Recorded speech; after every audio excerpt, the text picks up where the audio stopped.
Kisah legendaris calon arang, kutukan dari desa Girah. Di sebuah desa kecil bernama Girah yang terletak di kerajaan Kediri, hiduplah seorang perempuan tua yang dikenal sebagai calon arang.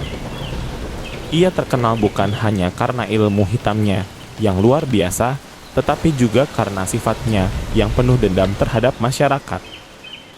Calon arang adalah seorang janda yang hidup bersama anak perempuannya, Ratna Manggali, yang memiliki kecantikan luar biasa.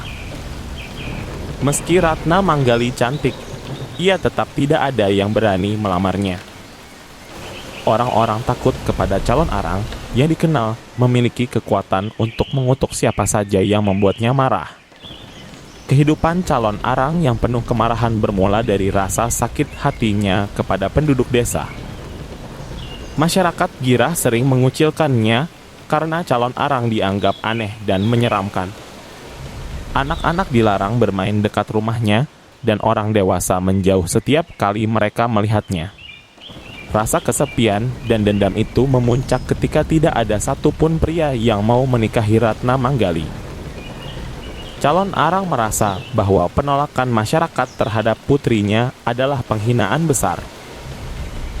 Dalam kemarahannya, ia memutuskan untuk menggunakan ilmu hitam yang dimilikinya untuk membalas dendam. Dengan kekuatannya, calon arang memanggil roh-roh jahat dan menyebarkan wabah penyakit ke desa-desa sekitar.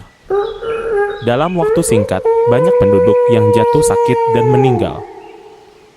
Desa-desa menjadi sunyi, ladang-ladang tidak lagi dikerjakan dan suasana penuh ketakutan menyelimuti wilayah tersebut. Berita tentang kutukan calon arang sampai ke telinga Raja Airlangga, penguasa kerajaan Kediri. Sang raja merasa prihatin dengan penderitaan rakyatnya, tetapi ia juga tahu bahwa calon arang bukanlah musuh yang mudah dikalahkan. Ia membutuhkan strategi cerdas untuk mengakhiri kutukan tersebut. Raja Airlangga meminta bantuan seorang pendeta sakti bernama Mpu Baradah yang terkenal bijaksana dan memiliki ilmu tinggi. Mpu Baradah menyusun rencana untuk mengalahkan calon arang, tetapi ia tahu bahwa ia harus melakukannya dengan cara yang tidak langsung. Mpu Baradah mengutus muridnya, Mpu Bahula, untuk mendekati Ratna Manggali. Dengan membawa lamaran pernikahan, Mpu Bahula berhasil menikahi Ratna Manggali dan masuk ke rumah calon arang. Dalam pernikahan itu, Mpu Bahula secara diam-diam mencuri kitab hitam milik calon arang yang menjadi sumber kekuatan ilmu sihirnya.